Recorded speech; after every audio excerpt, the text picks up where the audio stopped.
శాశ్వతమైన ప్రేమతో మనల్ని ప్రేమిస్తున్నారు యేసు ప్రభువారు. మన కొరకు ఆయన సిలువ మీద ప్రాణం పెట్టారు. ఆయన నమ్మిన వారు అందరికీ ఉచితంగా రక్షణ ఇస్తున్నారు. ఆ ప్రేమ గల యేసు ప్రభువారు త్వరలో వస్తున్నారు రెండోసారి ఈ లోకానికి. ఆయన నమ్మిన వారందరినీ కూడా పరలోకం తీసుకువెళ్తారు. ఆ ప్రేమ గల యేసు ప్రభు నామం పేరట మిమ్మల్ని అందరినీ కూడా మన కడవరి కాలం కార్యక్రమానికి ఆహ్వానిస్తున్నాను. ప్రియ సోదరి సోదరులారా, ఈ కార్యక్రమాలు లేమ్యాన్ మినిస్ట్రీస్ ద్వారా మనకు సమర్పించబడుచున్నవి. ఈ దినం నుండి మనము మరి ఒక క్రొత్త అంశాన్ని ప్రారంభిస్తున్నాం. అదేమిటంటే 10 ఆజ్ఞల యొక్క ప్రాముఖ్యత. 10 ఆజ్ఞల యొక్క ప్రాముఖ్యత. ఈ విషయాన్ని బైబిల్ గ్రంథం నుంచి నేర్చుకుంటున్నాం. ప్రతి అంశాన్ని కూడా మనం బైబిల్ గ్రంథం నుండి నేర్చుకుంటున్నాం.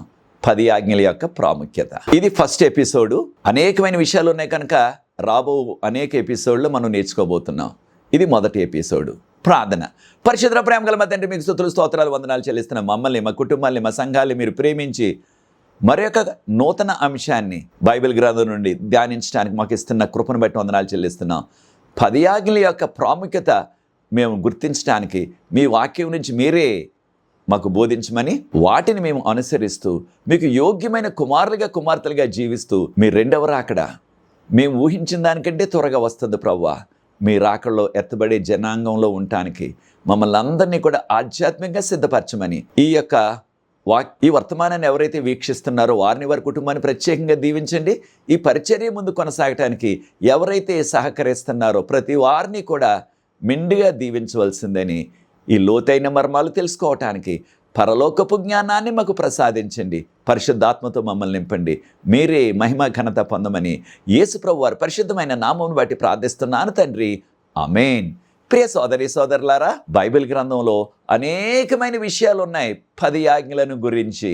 వాటి యొక్క ప్రాముఖ్యత మనము బైబిల్ గ్రంథం నుండి నేర్చుకుందాం. ఇది నాన్న ప్రాముఖ్యంగా 10 ఆజ్ఞలు దేవుడు వారికి ఇవ్వకముందు జరిగిన చిన్న చరిత్రను ఒకసారి జ్ఞాపకం చేసుకొని, ఏ రీతిగా దేవుడు ఆ 10 ఆజ్ఞలు వారందరికీ కూడా ఆయన బహిరంగంగా ప్రకటించారో ఆ విషయాలు మనం నేర్చుకోబోతున్నాం. కనుక ప్రియ సోదరి సోదరులారా, మోషే గారి కాలంలో ప్రభువారు చెప్పారు, మోషే ఇశ్రాయేలీలందరికీ కూడా నువ్వు చెప్పు, వారు ఒక మగ గొర్రెపిల్ల దానిని వధించి దాని యొక్క రక్తాన్ని ద్వారబంధాలకు రాయాల. అప్పుడు ఈ రాత్రి ఆ సంహార దూత ఈజిప్ట్ అంతా కూడా వెళ్ళినప్పుడు ఎవరి యొక్క ద్వారానికి గొర్రెపిల్ల రక్తం లేదో ఆ ఇంటిలో తొలిచూరు వారు చనిపోతారని చెప్పారు. ఈ విషయాలు మనం నిర్గమకాండం 12వ అధ్యాయాన్ని ప్రార్థనాపూర్వకంగా చదవండి. ఇది ఈ వాక్యం అర్థం చేసుకోవడానికి నిర్గమకాండం 12వ అధ్యాయం నుంచి 19వ అధ్యాయం వరకు కూడా ప్రార్థనాపూర్వకంగా చదవండి. దేవుడు చెప్పినట్లుగానే ఇశ్రాయేలీలు వారు చేశారు. కానీ ఆ యొక్క అన్యులు, ఫరో తన యొక్క మంత్రివర్గం ఎవరు కూడా దాన్ని నమ్మలేదు, పట్టించుకోలేదు. మోషే గారు వారందరికీ కూడా తెలియజేశారు. అయితే వారు దాన్ని ఎందుకు పట్టించుకుంటారు?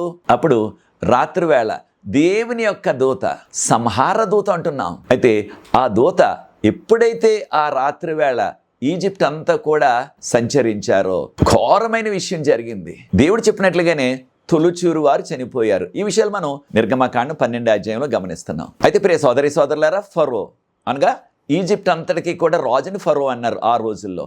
ఆ ఫరో గారు, ఆయన కుటుంబస్తులు కూడా అర్ధరాత్రి ఎంతో దుఃఖించేశారు. కారణం, వారి తొలిచూరి కుమారుడు, వారి మొదటి కుమారుడు ఆయన కూడా హఠాత్తుగా చనిపోయాడు. ఆయనే కాదు, ఈజిప్ట్ అంతా కూడా ప్రతి ఇంటిలో కూడా ఘోష, దుఃఖం.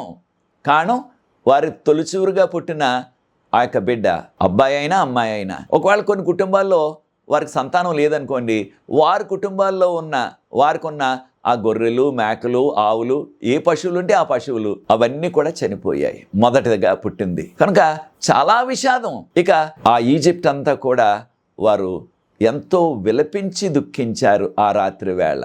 అనగా ఈ విషయం ఎప్పుడు జరిగింది అని మనం గమనించినట్లయితే దేవుని వాక్యంలో ఆ వివరాలు కూడా ఉన్నవి మనకి. ఈ విషయం నీసాను నెల 14వ తారీఖు మధ్యరాత్రి జరిగింది. నీసాను నెల యూదులకు ఈనాటికి కూడా నీసాను నెల వారి క్యాలెండర్లో మొదటి నెల అన్నమాట.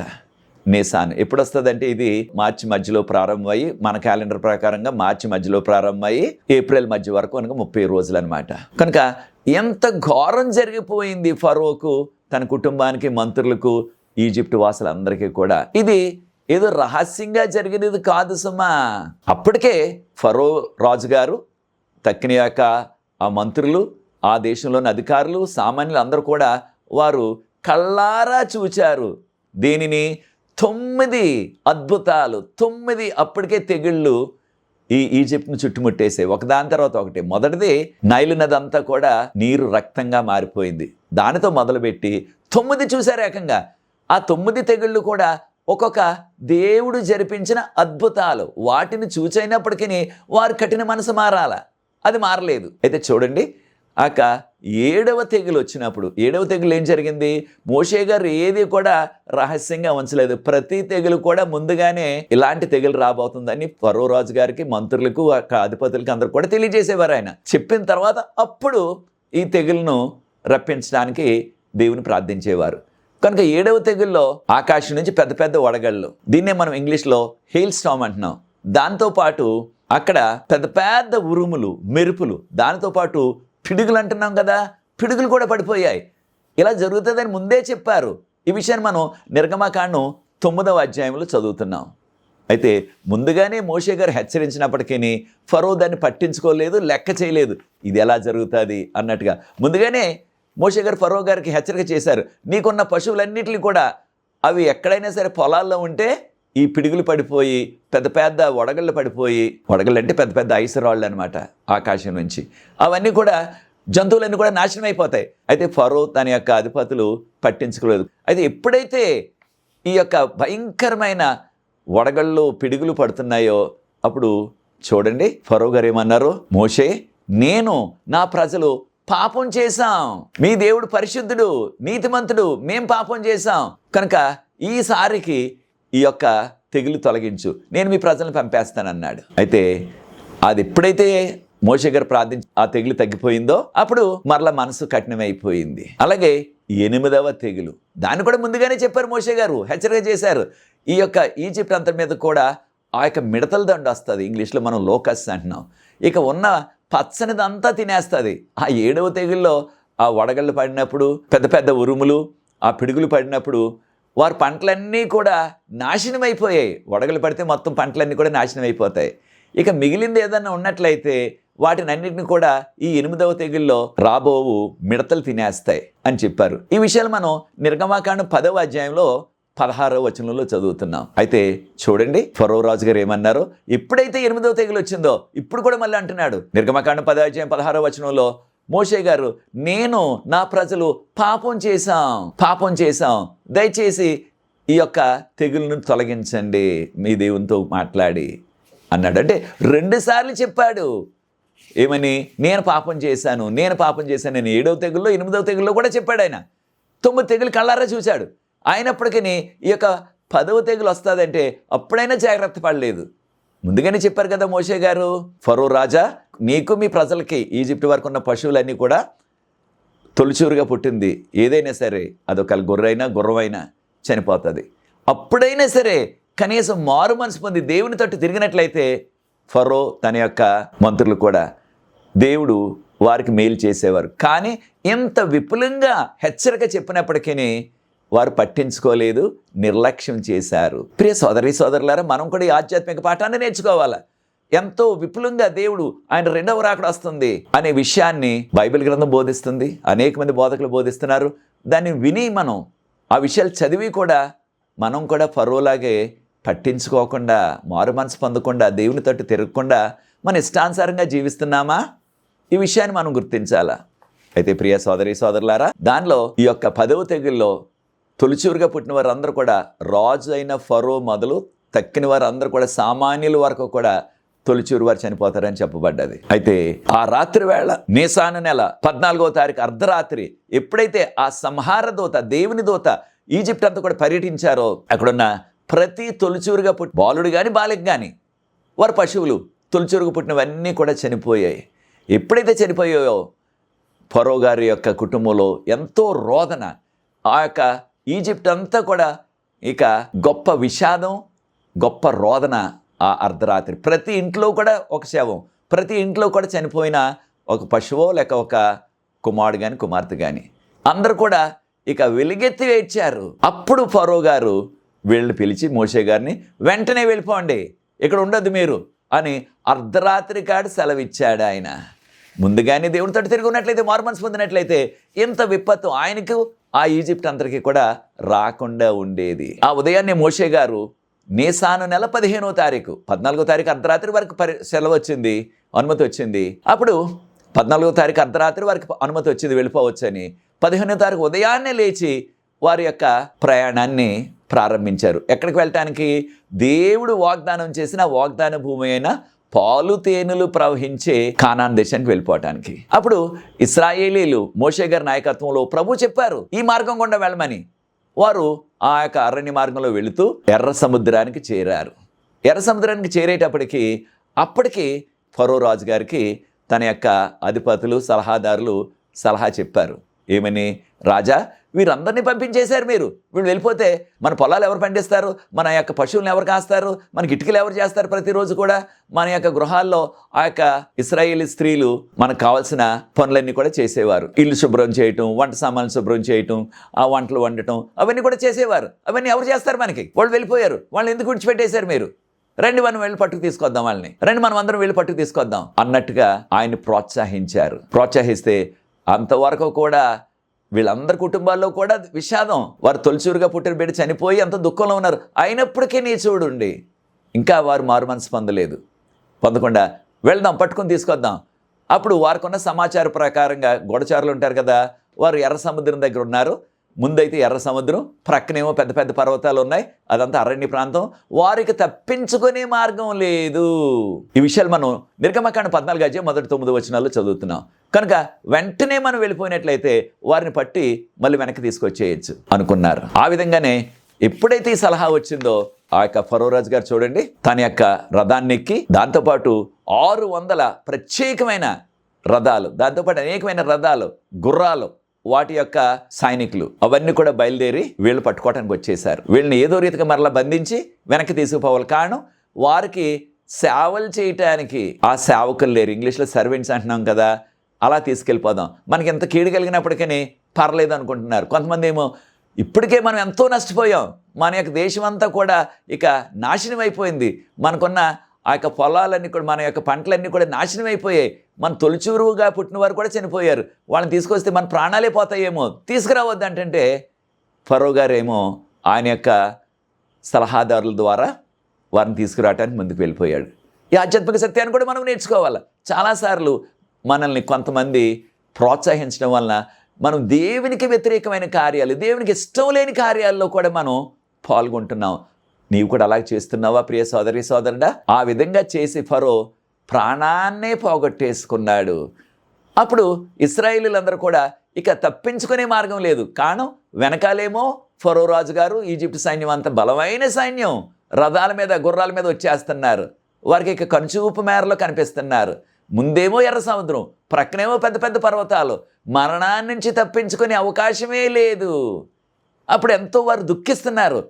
మమ్మల్ని అందరం కూడా ఇక్కడ తీసుకొచ్చే మోషే, మమ్మల్ని అందరం ఇక్కడ చంపేయటానికి, మమ్మల్ని వారు చంపేస్తారు, మిగిలిన వారిని తీసుకెళ్ళిపోతారు, ఇంకా ఎంతో ఘోరంగా మమ్మల్ని కొట్టుచు మా చేత ఆ సేవలు చేయించుకుంటారు ఈజిప్ట్లో వెనక్కి తీసుకెళ్ళిపోయి అన్నట్టుగా దుఃఖిస్తుంటే మోషే గారు అన్నారు, మీరు దుఃఖించొద్దు, మీరు నిలబడి చూడండి అంతే, దేవుడు చేయబడే రక్షణ కార్యాన్ని చూడండి అన్నారు. నిర్గమకాండం 14 అధ్యాయం 13-14 వచనాల్లో. అప్పుడు ప్రభువారు మోషే గారితో అన్నారు, మోషే నీ చేతిలో ఉన్న ఆ కర్ర నువ్వు ఎత్తి ఈ యొక్క ఎర్ర సముద్రం నీటిని కొట్టి అప్పుడు దానిని ఆ కర్రతోనే ఆ నీటిని ఈ విధంగా విభజించు అన్నారు. ఈ విషయాన్ని నిర్గమకాండం 14 అధ్యాయం 16వ వచనంలో చదువుతున్నాం.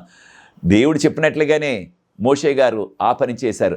కర్రతో సముద్రం కొడితే దానికి ఏ తేడా వస్తుంది? అయితే దేవుడు చెప్పినట్లుగానే వెంటనే ఎర్ర సముద్రం 2 పాయలు అయిపోయింది, 6 నెలలు వచ్చేసింది. దేవుడు సెలవిచ్చినట్లుగానే ముందుగానే చెప్పారు కదా మోషే గారికి, ఎప్పుడైతే నువ్వు కొడతావో ఎర్ర సముద్రం 2 పాయలు అయిపోతుంది, 6 నెలలు వస్తుంది, దాని మీద ఇశ్రాయేలీలు అందరూ కూడా ప్రయాణించండి, అవతలకు వెళ్ళిపోండి. మీరు ఇశ్రాయేలీలు ఎంతమంది?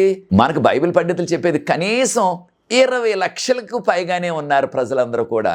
వారి యొక్క యవనస్తులే సైనికులు లాంటి వారే, కాల్బలం అంటాం వారిని మనం. 6 లక్షల మంది యువకులు యుద్ధం చేయటానికి సమర్థులైన వారు కాకుండా పెద్దలు, వృద్ధులు, చిన్నబిడ్డలు, స్త్రీలు వారందరిని కూడా లెక్క పెట్టలేదు. కనుక అందరిని కలిపితే 20 లక్షల మంది పైగానే ఉన్నారు.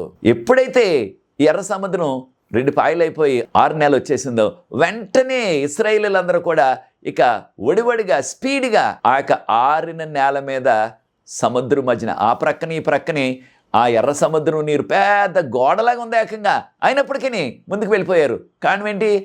అదే మామూలు సమయం అనుకోండి, శత్రువులు ఆ యొక్క ఈజిప్ట్ సైన్యం ఫరో గారు వెనకాల తరుముకుని రావటం లేదనుకోండి, అదే మామూలు సమయం అయినట్లయితే ఆ ఫరో రాజు గారు తన యొక్క సైన్యం వారిని తరుముచు పట్టుకోవటానికి రాకుండా ఉన్నట్లయితే ఒక్కడు కూడా ఆ సముద్రంలోకి అడుగు పెట్టేవారు కాదు. మోషే గారు 6 నెలలు వచ్చింది, కానీ ఒకవేళ మరలా ఇది మళ్ళీ మూసుకుపోతే మేము మా పిల్లలు చనిపోతాం, మేము వెళ్ళం అని వారు భీష్మించుకునేవారు. కానీ శత్రువు వెనకాల వచ్చేస్తున్నారు పట్టుకోవడానికి, ఇక గత్యంతరం లేదు. కనుక వారు ముందుకు వెళ్ళిపోయారు. 6 నెలలే వారు మందలందరూ కూడా ముందుకు వెళ్ళిపోయారు. అయితే ప్రియ సోదరి సోదరులారా, ఈ ఆధ్యాత్మిక సత్యాన్ని కూడా నేర్చుకోవాలి మనం. అదేమిటంటే మన జీవితాల్లో కూడా మన కుటుంబాల్లో కూడా ఇక కీడు తప్పదు, మరణం తప్పదు అనే క్లిష్టమైన పరిస్థితులు వచ్చినప్పటికీ, కష్టకాలం వచ్చినప్పటికీ దేవుని మీద ఆధారపడినట్లయితే మనం ఊహించనంత, ఎప్పుడు కలలో కూడా అనుకోనంత గొప్ప అద్భుతాలు మీ జీవితాల్లో కుటుంబాల్లో కూడా చేస్తారు. ఇప్పుడు కూడా ఇశ్రాయేలీయులు కలలో కూడా ఊహించలేదు ఈ విధంగా ఎర్ర సముద్రం 2 పాయలు అయిపోతుందని. ఎప్పుడైతే మీరు వెళ్ళిపోతున్నారో వారు వెనకాలే ఆ ఫరో గారు, ఈజిప్ట్ సైన్యం అంతా కూడా వారు కూడా సముద్రంలో ప్రవేశించి 6 నెలలనే వారు కూడా వెళ్ళిపోతున్నారు. ఈ యొక్క 2 గ్రూపులు కూడా, వెనకాలేమో ఈజిప్ట్ సైన్యం వారు రథాల మీద గుర్రాల మీద, ముందేమో ఇశ్రాయేలీలు. వీరిద్దరికీ కూడా మధ్యగా అంతవరకు ఇశ్రాయేలీలను ముందుగా ఉండి నడిపించిన దేవదూత మధ్యకొచ్చి నిలబడ్డారు. మధ్యకొచ్చి నిలబడేటప్పటికి ఈ ఈజిప్ట్ వారు ఇశ్రాయేలీల్ని పట్టుకోవడం కష్టమైపోయింది. ఇశ్రాయేలీల్ని చేరలేకపోయారు. ఇశ్రాయేలీలేమో నడిచే వెళ్తున్నారు, ఈజిప్ట్ వారేమో రథాల మీద గుర్రాల మీద వస్తున్నారు. ఈ విషయాన్ని నిర్గమకాండం 14:19 మనం గమనిస్తాం. దేవదూత వచ్చి మధ్యగా నిలబడ్డారని. అయితే జరిగిన అద్భుతం చూడండి. ఇశ్రాయేలీలు ముందు నడుస్తున్నారు కదా, వారికేమో చక్కని వెలుగు స్తంభంగా దేవుడు వారిని నడిపించారు. వెలుగులో వారు నడుస్తున్నారు. కారణం అది రాత్రి వేళ. ఈ విషయాన్ని మనం నిర్గమకాండం 14:20 గమనిస్తున్నాం. అయితే ఇక ఈజిప్ట్ వారికి వారు వెనకాల నడుస్తున్నారు కదా, వారికేమో కటిక చీకటి, కన్ను కనిపించని చీకటి. చూచారా ఎంతటి గడ్డు పరిస్థితి వచ్చేసిందో. కనుకనే ప్రార్థనాపూర్వకంగా నిర్గమకాండం 14 చదవండి. అప్పుడు దేవుడు మరొక కష్టం వారికి తెచ్చిపెట్టాడు. ఈజిప్ట్ వారికి వారి యొక్క రథాలకున్న చక్రాలు అంటే ఊడిపోయేలాగా చేశారు ప్రభువారు. ఆ యొక్క చక్రాలు ఇక నడవట్లేదు. కొన్ని చక్రాలు ఏమో ఊడిపోయాయి ఏకంగా. ఇసుకలో, సముద్రంలో రథానికి చక్రాలు ఊడిపోయినట్లయితే, ఆ చక్రాలు ఒకవేళ బిగిసిపోయినట్లయితే ఇక రథం ముందుకు ఎలా వెళ్తుంది? ఏ రథం కూడా ముందుకు కదలటం లేదు, ఫరో గారి రథంతో పాటు. కనుక అయితే ఇక రథాలన్నీ కూడా ముందుకు వెళ్ళలేకపోతున్నాయి. ప్రియ సోదరి సోదరులారా, అప్పుడు దేవుడు మోషే గారికి ఆజ్ఞాపించారు. ఈజిప్ట్ వారు వెళ్తున్న మార్గం కటిక చీకటి, అదే 6 నెలల సముద్రంలోనే ముందేమో చక్కని వెలుగు, మహిమ, దేవుని యొక్క మహిమ, దేవుడు అగ్నిస్తంభంగా నడిపించారు. అప్పుడు ప్రభు అన్నారు, మోషే నీ చేతిని మరలా ఈ సముద్రం మీద చాపమన్నారు. దేవుడు చెప్పినట్టుగానే చేశారు. నిర్గమకాండం 14:26 ఆ విషయాన్ని చదువుతున్నాం. ఎప్పుడైతే మోషే గారు తన యొక్క చేతిని మరలా, చేతిలో ఉన్న కర్రను ఇలాగ సముద్రం మీద, ఎర్ర సముద్రం మీద ఇలాగ చాపారో అప్పుడు ఏం జరిగింది చూడండి. ఆ యొక్క ఎర్ర సముద్రం ఇంతవరకు పాయలుగా విడిపోయి 6 నెలలు కనిపించిన ఆ యొక్క ఎర్ర సముద్రం మరలా కలిసిపోవటం ప్రారంభించింది, జాయిన్ అయిపోతుంది. మళ్ళా 2 పాయలు కూడా ఒకటిగా కలిసిపోతున్నాయి. చూచారా ప్రియ దేవుని బిడ్డలారా, ఎంతటి అద్భుతాన్ని ప్రభు చేసేశారో. ఈ విషయాలు మనం నిర్గమకాండం 14:27 గమనిస్తున్నాం. అయితే ప్రియ సోదరి సోదరులారా, ఎప్పుడైతే ఎర్ర సముద్రం నెమ్మదిగా మరలా కలిసిపోతుందో, ఎక్కడ ప్రాముఖ్యంగా ఇశ్రాయేలు నడుస్తున్న ముందు భాగంలో కలవట్లేదు, ఆ యొక్క ఈజిప్ట్ వారు వస్తున్న ఆ వెనక భాగంలో నెమ్మదిగా ఆ 2 పాయలు కూడా మరలా దగ్గరికి వచ్చేస్తున్నాయి. ఎప్పుడైతే దాన్ని గమనించారో ఈజిప్ట్ వారు, ఫరో గారు, వారి యొక్క సైన్యం అంతా కూడా, ఇశ్రాయేలు దేవుడు మనకు వ్యతిరేకంగా పోరాడుతున్నాడు కనుకనే మన యొక్క రథాల యొక్క చక్రాలు ఊడిపోయాయి, ఈ యొక్క సముద్రం కూడా మళ్ళీ కలిసిపోతుంది, రండి పరుగున ఎంత స్పీడ్గా వెళ్ళాలో అంత స్పీడ్గా వెళ్ళిపోదాం. ఒకవేళ ఈ రథాలు కదలట్లేదు కాబట్టి కనీసం మనం దాని మీద నుంచి కిందకి వచ్చేసి పరుగునన్నా వెళ్ళిపోదాం, వెనక్కి వెళ్ళిపోదాం అనుకున్నట్లుగా వారు ప్రయత్నం చేశారు. కానీ వారు ఆ యొక్క చివరికి చేరకముందే ఏం జరిగింది, ఆ సముద్రం 2 పాయలు కూడా కలిసిపోయాయి. వారిలో అందరూ కూడా ఒక్కరు కూడా బ్రతికి బట్టకట్టలేదని నిర్గమాకాండం 14:28 ఎవరు? ఈజిప్టు వారు. ఒక్కరు కూడా బ్రతకలేదు, అందరూ కూడా ఆ యొక్క సముద్రంలో మునిగి చనిపోయారు. వారు, వారి రథాలు సమస్తం కూడా మునిగిపోయారు. వారితో పాటు ఎవరు కూడా ఉన్నారు? వారి యొక్క రాజుగారు ఫరో గారు కూడా వారితో వెళ్ళినట్లుగా మనకి ఇక్కడ వాక్యంలో నిర్గమాకాండం 14 5, 6, 7 ఫరో రాజుగారు తక్కిన సైన్యం అంతా కూడా వచ్చారు. వారందరూ కూడా నీటిలో మునిగి చనిపోయారు. అంటే రాజుగారు కూడా తప్పించుకోలేకపోయారు. ఎంతటి ఘోర పరిస్థితి చూడండి. అయితే ఇశ్రాయేలీలు క్షేమంగా 6 నెలలనే అనగా ముందు ఆ యొక్క ఎర్ర సముద్రం కలుసుకోలేదన్నమాట, జాయిన్ అవ్వలేదు, అది మళ్ళీ కలుసుకోలేదన్నమాట. వారు అవతలకి వెళ్ళే వరకు కూడా ఇశ్రాయేలీలందరూ కూడా క్షేమంగా 6 నెలలనే నడుచుకుంటే అవతలకి వెళ్ళిపోయారు. ఉదయం అయ్యేటప్పటికి ఆ యొక్క ఈజిప్టు వారి యొక్క సైన్యాలు శవాలైపోయి ఆ యొక్క సముద్రం ఒడ్డును కొట్టుకొచ్చేసాయి. ఎంతటి అద్భుతం చేశారో చూడండి. అక్కడి నుంచి ఇశ్రాయేలీలు ప్రయాణం చేసి వారు ఈ సీనాయి పర్వతం దగ్గరికి వచ్చారు. అదంతా కూడా ఒక అడవి ప్రాంతం అన్నమాట, ఎడారి ప్రాంతం. ఆ సీనాయి ఇంగ్లీష్లో విల్డర్నెస్ అంటున్నాం. అక్కడికి వచ్చేటప్పటికి నిర్గమకాండం 19:1-2 ఎప్పుడుకి వచ్చారు వీరు? 3వ నెల మొదటి రోజు. వారు ఎప్పుడు బయలుదేరారు ఈజిప్ట్లో? మొదటి నెల 15వ తారీఖు. 3వ నెల మొదటి రోజుకి వారు సీనాయి పర్వతం దగ్గరికి వచ్చేసారు. ఎంత దూరం సీనాయి పర్వతం అంటే ఖచ్చితంగా మనకి బైబిల్ పండితులు ఊహించి చెప్పేది ఏమిటంటే కనీసం 400 కిలోమీటర్లు. ఎక్కడి నుంచి? ఇశ్రాయేలీలు ఈజిప్ట్లో నివసించిన గోషేను ఆ యొక్క ప్రాంతం నుంచి సీనాయి పర్వతం వరకు దాదాపుగా 400 కిలోమీటర్లు. ఇదంతా కూడా 15వ తారీఖున మొదలుపెట్టారు, మొదటి నెల నీసాను. ఇప్పుడు 3వ నెల, ఇది యూదుల క్యాలెండర్ ప్రకారంగా. అనగా 45 రోజుల్లో వీరు దాదాపుగా 400 కిలోమీటర్లు నడిచి వెళ్ళిపోయారు. వారి మందలతో వారన్నీ కూడా. ఎంతమంది అని చెప్పుకున్నాం? 20 లక్షల మంది. ఏకంగా 20 లక్షల మంది వెళ్ళిపోయారు.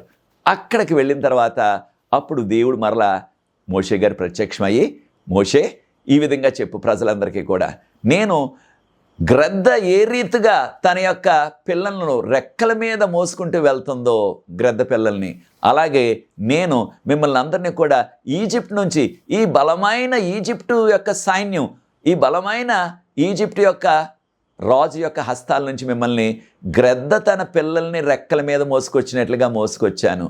నిర్గమకాండం 19:4 ఈ విషయాన్ని చదువుతున్నాం. అక్కడ జరుగుతున్న సన్నివేశం ఏంటంటే ఆ సీనాయి పర్వతం ప్రాంతంలో అనేక గ్రద్దలు ఉండేవని చరిత్రకారులు, బైబిల్ పండితులు చెప్తున్నారు. అప్పుడు ఆ గ్రద్దలన్నీ కూడా మనకు తెలుసు. గ్రద్ద తన యొక్క పిల్లలు చిన్నగా ఉన్నప్పుడు తన యొక్క పిల్లల్ని, ఆ గ్రద్ద పిల్లల్ని రెక్కల మీద ఎక్కించుకుని అలాగా ఎగురుకుంటూ వెళ్తూ ఉంటుంది. అలాగే దేవుడు అన్నారు, నేను ఈ రీతిగా మిమ్మల్ని తీసుకొచ్చాను. వారు కళ్ళారా చూస్తున్నారు, అనేకమైన గ్రద్దలు వాటి పిల్లల్ని మోసుకుంటూ అవి ఎగురుకుంటూ వెళ్తున్నాయి. అలాగే దేవుడు మమ్మల్ని నడిపించారు, ఎన్నో అద్భుతాలు చేశారు అన్నది వారందరూ కూడా జ్ఞాపకం చేసుకున్నారు, అక్కడున్న ఆ 20 లక్షల మంది కూడా. అయితే ప్రియ సోదరి సోదరులారా, ప్రభువారు అన్నారు, వారికి ఒక వాగ్దానం చేశారు. మోషే, నా ప్రజలు, ఈ ఇశ్రాయేలు ప్రజలు, వీరిని నేను ఒక ధనాగారంగా, ఇంగ్లీష్లో మనం ట్రెషర్ అంటున్నాం. ధనాగారం అంటే ధననిధి అనమాట.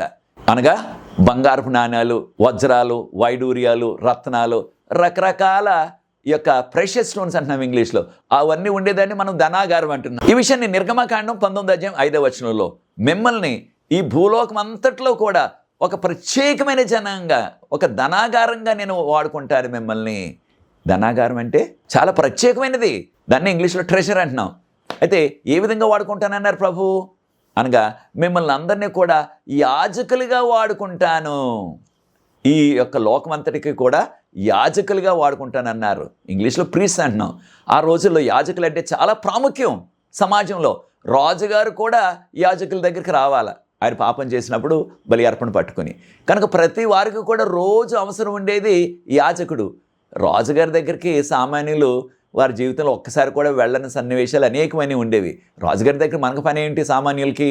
కానీ యాజకుడైతే ప్రతి వారికి అవసరమే, సామాన్యుడి నుంచి రాజు వరకు కూడా. కనుక అలాగ ప్రత్యేకమైన యాజకులుగా మిమ్మల్ని చేస్తాను అని ప్రభు వాగ్దానం చేశారు. ఈ విషయాన్ని నిర్గమకాండం 19వ అధ్యాయం 6వ వచనంలో మనం చదువుతున్నాం.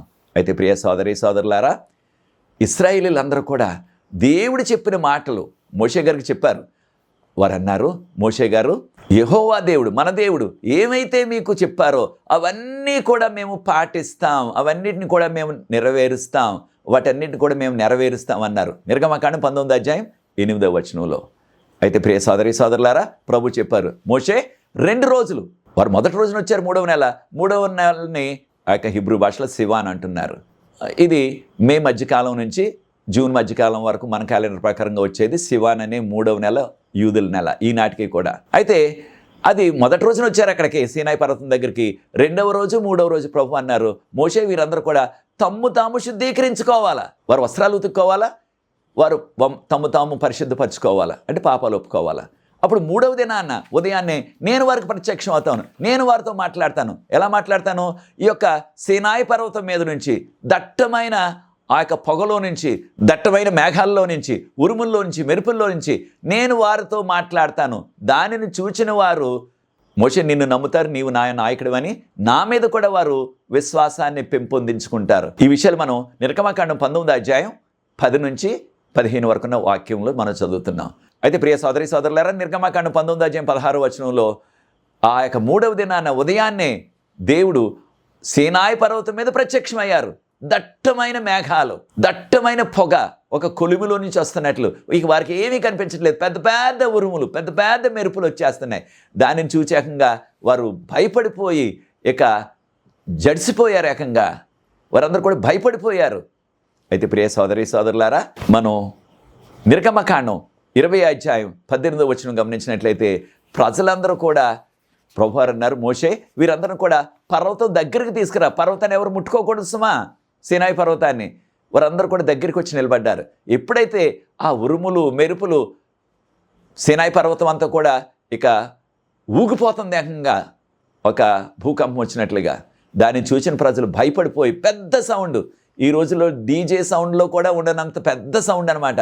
ఆ సౌండ్కే వారి గుండెలు అదిరిపోతున్నాయి, ఏకంగా గుండెలో కొట్టినట్టు ఉంది ఏకంగానే. అంత పెద్ద సౌండ్, జన్మలో ఎప్పుడు వినలేదు అంత పెద్ద సౌండ్. దేవుని యొక్క మాటలు వారు విని దూరంగా వెళ్ళిపోయారు. ఎవరు కూడా దేవుడు ఏదో చెప్పారు కానీ మాటలు నాకు వినపడలేదు, నేను దూరంగా ఉన్నాను అని ఎవరు కూడా చెప్పటానికి అవకాశం లేదు. అంత పెద్ద సౌండ్ అందరు కూడా విన్నారు. మోషే గారితో అన్నారు, మోషే గారు దేవుని మాటలు మీరు చెప్పండి మాకు, ఆయన మాటలు మేము వినలేకపోతున్నాం, అంటే భయం వేసేస్తుంది మాకు అంత పెద్ద సౌండ్ తోటి, ఈ ఉరువులు మెరుపులు మేము చూడలేకపోతున్నాం, మీరే చెప్పండి ఆ మాటలన్నీ కూడా దేవుని మాటలు అన్నారు. కానీ దేవుడు 10 ఆజ్ఞలు వారందరికీ కూడా ప్రకటించారు. దేనితో? ఇది చాలా ప్రాముఖ్యమైనది, ఇవి చాలా ప్రాముఖ్యమైనవి కనుక 20 లక్షలకు పైగా ఉన్న ఇశ్రాయేలు జనాంగం అంతటికి కూడా దేవుడు తన మహిమను ప్రత్యక్షపరిచి ఆయన యొక్క స్వరూపం ఎవరు కూడా చూడలేదు. కారణం దట్టమైన పొగ, దట్టమైన మేఘాలు ఉన్నాయి కనుక. కానీ దేవుడు మాట్లాడారు అనగా ఇక ఎప్పుడు కూడా ముందు కానీ తర్వాత కానీ చరిత్రలో ఇంతమందికి ఒకేసారి దేవుడు ప్రత్యక్షమై మాట్లాడిన సన్నివేశాలు, ఘట్టాలు ఇంకెప్పుడూ జరగలేదు. ఎందుకు చేశారు దేవుడు తన యొక్క మహిమను ప్రత్యక్షం చేయటానికి? 10 ఆజ్ఞలు చాలా ప్రాముఖ్యం కనుకనే 10 ఆజ్ఞలు ఇచ్చేటప్పుడు ఆయన యొక్క ప్రభావాన్ని, ఆయన మహిమను కొంచెం వారికి చూపించి దాన్ని పూర్తిగా వారు పాటించలేదు. కానీ వారు కళ్ళారా చూచారు, చెవులారా విన్నారు దేవుని యొక్క స్వరాన్ని. దేవుడే 10 ఆజ్ఞలను వారికి ప్రకటించారు. 10 ఆజ్ఞలను. మిగిలిన విషయాలు వచ్చే ఎపిసోడ్లో మనం నేర్చుకోబోతున్నాం. ప్రియ సోదరి సోదరుడా, చూడండి 10 ఆజ్ఞలు ఎంత ప్రాముఖ్యం కనుకనే దేవుడే స్వయంగా ఆయన ప్రత్యక్షమయ్యి ఆయన మహిమను కనుపరిచి ఆయన స్వరంతోనే మాట్లాడి చెప్పారు. కారణం 10 ఆజ్ఞలు చాలా ప్రాముఖ్యమైనవి. ఆనాడే కాదు, ఈనాడు కూడా ప్రభు రెండోసారి వచ్చే వరకు కూడా 10 ఆజ్ఞలు చాలా ప్రాముఖ్యము. ఆ ఫరోలాగా ఈ వర్తమానం తెలిసినప్పటికీ మనం మారు మనసు పొందకుండా కఠిన హృదయాలతో ఉన్నట్లయితే అది చాలా ప్రమాదం. అయితే దేవుని తట్టు తిరిగినట్లయితే దేవుడు ఆశీర్వదిస్తారు. ఆ 10 ఆజ్ఞలు పాటించినట్లయితే ఎంతో ధన్యులం అవుతాం. అది నీ నిర్ణయం అయినట్లయితే నాతో ఏకీవించండి. ప్రార్థించి ఈ మొదటి ఎపిసోడ్ ముగిస్తాను. తక్కిన విషయాలు వచ్చే ఎపిసోడ్లో కూడా మరికొన్ని విషయాలు నేర్చుకుందాం. ప్రార్థన. పరిశుద్ధ ప్రేమగల మా తండ్రి, మీ వాక్యాన్ని వీక్షిస్తున్న మమ్మల్ని అందరూ కూడా ఆశీర్వదించి మేము మోషే వలె మీకు లోబడి మీరు చెప్పినట్లుగా చేస్తూ మీ 10 ఆజ్ఞలను ఎంతో ప్రాముఖ్యమైనవి కనుక వాటిని కూడా మేము అనుసరిస్తూ మీ వాక్యపు వెలుగులో, మీ 10 ఆజ్ఞల వెలుగులో జీవిస్తూ మీకు యోగ్యమైన కుమారులుగా, కుమార్తెలుగా కడవరకాల చివరి దినాల్లో జీవించే కృప దయచేయమని, దీన్ని వీక్షిస్తున్న ప్రతి వ్యక్తిని, వారి కుటుంబాన్ని దీవించమని, ఈ పరిచయం ముందు కొనసాగడానికి ఎవరైతే సహకరిస్తున్నారో ప్రతి వారిని ప్రత్యేకంగా ఆశీర్వదించమని యేసు ప్రభువు వారి పరిశుద్ధమైన నామమును బట్టి ప్రార్థిస్తున్నాను తండ్రి. ఆమేన్. God bless you.